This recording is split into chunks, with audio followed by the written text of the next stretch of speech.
गणेशाय नमः। जय माँ सरस्वती। जय श्री राम। जय हनुमान जी। ओम नमः शिवाय। दोस्तों, शिव महापुराण की महिमा में हम चंचला और बिंदुक ब्राह्मण की कथा सुन रहे थे। हमने ये जाना कि कैसे शिव पुराण की कथा सुनकर चंचला को शिवपद की प्राप्ति हुई। सूत जी बोले, एक दिन चंचला आनंद में मग्न उमा देवी के पास गई और दोनों हाथ जोड़कर उनकी स्तुति करने लगी। चंचला बोली, हे गिरिराज नंदिनी स्कंद माता उमा, आप सभी मनुष्यों एवं देवताओं द्वारा पूज्य तथा समस्त सुखों को देने वाली हैं। आप शंभु प्रिया है, आप ही सगुणा और निर्गुणा है। हे सच्चिदानंद स्वरूपिणी, आप ही प्रकृति की पोषक है। सूत जी कहते हैं, शौनक सद्गति प्राप्त चंचला इस प्रकार देवी की स्तुति कर शांत हो गई। उसकी आंखों में प्रेम के आंसू उमड़ आए। तब शंकर प्रिया भक्त वत्सला उमा देवी ने बड़े प्रेम से चंचला को चुप कराते हुए कहा, सखी चंचला, मैं तुम्हारी स्तुति से प्रसन्न हूँ। बोलो, क्या वर मांगती हो? चंचला बोली, हे गिरिराज कुमारी, मेरे पति बिंदु इस समय कहाँ हैं? उनकी कैसी गति हुई है, मुझे बताइए और कुछ ऐसा उपाय कीजिए ताकि हम फिर से मिल सकें। हे महादेवी, मेरे पति एक शूद्र जाति की वैश्या के प्रति आसक्त थे और पाप में ही डूबे रहते थे। गिरजा बोली, बेटी, तुम्हारा पति बिंदु बड़ा पापी था। उसका अंत भी बहुत भयानक हुआ। वैश्या के उपभोग करने के कारण वह मूर्ख नरक में अनेक वर्षों तक अनेक प्रकार के दुखों को भोग कर अब शेष पाप को भोगने के लिए विंध्य पर्वत पर पिशाच की योनि में रह रहा है। वह दुष्ट वही वायु पीकर रहता है और सब प्रकार के कष्ट सहता है। गौरी देवी की यह बात सुनकर चंचला अत्यंत दुखी हो गई। फिर मन को किसी तरह से स्थिर करती हुई दुखी हृदय से माँ गौरी से उसने एक बार फिर पूछा, हे महादेवी, मुझ पर कृपा कीजिए और मेरे पापी पति का अब उद्धार कर दीजिए। कृपा करके मुझे वह उपाय बताइए जिससे मेरे पति को उत्तम गति प्राप्त हो सके। गौरी देवी ने कहा कि बेटी, यदि तुम्हारा पति बिंदु शिव पुराण की पुण्यमयी उत्तम कथा सुने तो वह इस दुर्गति को पार करके उत्तम गति का भागी हो सकता है। गौरी देवी का यह वचन सुनकर चंचला ने दोनों हाथ जोड़कर मस्तक झुका के उन्हें बारंबार प्रणाम किया तथा प्रार्थना की कि मेरे पति को शिव पुराण की कथा सुनाने की व्यवस्था कर दीजिए। ब्राह्मण पत्नी चंचला के बार बार प्रार्थना करने पर शिवप्रिया गौरी देवी ने भगवान शिव की महिमा का गान करने वाले गंधर्वराज तुम्बरों को बुलाकर कहा, तुम्बरो, तुम्हारे भगवान शिव में बहुत प्रीति है। तुम मेरे मन की सभी बातें जानकर मेरे कार्यों को सिद्ध करते हो। तुम मेरी इस सखी के साथ विंध्य पर्वत पर जाओ। वहाँ एक भयंकर पिशाच रहता है। पूर्व जन्म में वह पिशाच बिंदुक ब्राह्मण नामक मेरी इस चंचला सखी का पति था। वह बहुत दुष्ट था।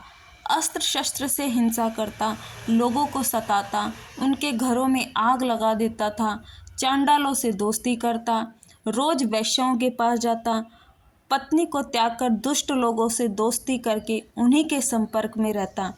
मृत्यु के बाद उसे पापियों के भोग स्थान यमपुर ले जाया गया। वहाँ घोर नरकों को सहकर इस समय वह विंध्य पर्वत पर पिशाच बनकर रह रहा है और पापों का फल भोग रहा है। तुम उसके सामने परम पुण्यमयी पापों का नाश करने वाली शिव पुराण की दिव्य कथा का प्रवचन करो। इस कथा को सुनने से उसका हृदय सभी पापों से मुक्त होकर शुद्ध हो जाएगा और वह प्रेत योनि से मुक्त हो जाएगा। दुर्गति से मुक्त होने पर उस बिंदु नामक पिशाच को विमान पर बैठाकर तुम भगवान शिव के पास ले आना।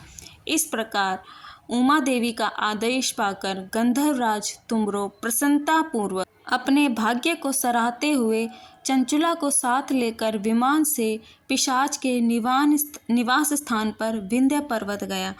वहां पहुंचकर उसने विकराल आकृति वाले पिशाच को देखा। उसका शरीर बहुत विशाल था, उसकी ठोड़ी भी बहुत बड़ी थी। वह कभी हंसता, कभी रोता, कभी उछलता था। महाबली तुम्बरों ने बिंदुक नामक पिशाच को पाशों से बांध दिया। उसके पश्चात तुम्बरों ने शिव पुराण की कथा बाँचने के लिए स्थान की तलाश कर मंडप की रचना की। शीघ्र ही इस बात का पता लोगों को चल गया कि एक पिशाच के उद्धार हेतु देवी पार्वती की आज्ञा से तुम्बरों शिव पुराण की अमृत कथा सुनाने विंध्य पर्वत पर गए हुए हैं। तो उस कथा को सुनने के लोभ से बहुत से देवर्षि भी वहां पहुंच गए। सभी को आदरपूर्वक स्थान दिया गया। पिशाच बिंदुक को पाशों में बांधकर आसन पर बिठाया गया और तब तुम्बरों ने परम उत्तम शिव पुराण की अमृत कथा का गुणगान किया। संपूर्ण शिव पुराण को सुनकर सभी श्रोता कृतार्थ हो गए। परम पुण्यमय शिव पुराण को सुनकर पिशाच सभी पापों से मुक्त हो गया और उसने पिशाच शरीर का त्याग कर दिया। शीघ्र ही उसका स्वरूप दिव्य हो गया।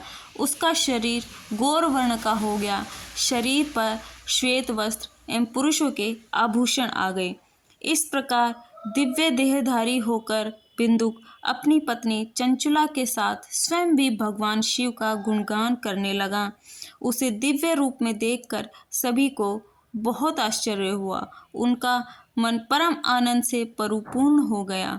सभी भगवान महेश्वर के अद्भुत चरित्र को सुनकर कृतार्थ हो उनका यशोगान करते हुए अपने अपने धाम को चले गए। बिंदुक अपनी पत्नी चंचुला के साथ विमान में बैठकर शिवपुरी की ओर चल दिया। महेश्वर के गुणों का गान करता हुआ बिंदुक अपनी पत्नी चंचुला व तुम्बरों के साथ शीघ्र ही शिवधाम पहुंच गया।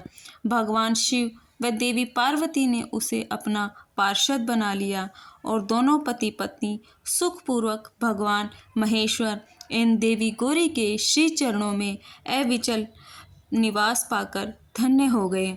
तो यह शिव पुराण की कथा बहुत पुण्यदायी है। इसको सुनकर पापी से पापी मनुष्य का भी उद्धार हो जाता है। तो हमें श्रावण मास में शिव पुराण की कथा जरूर सुननी चाहिए।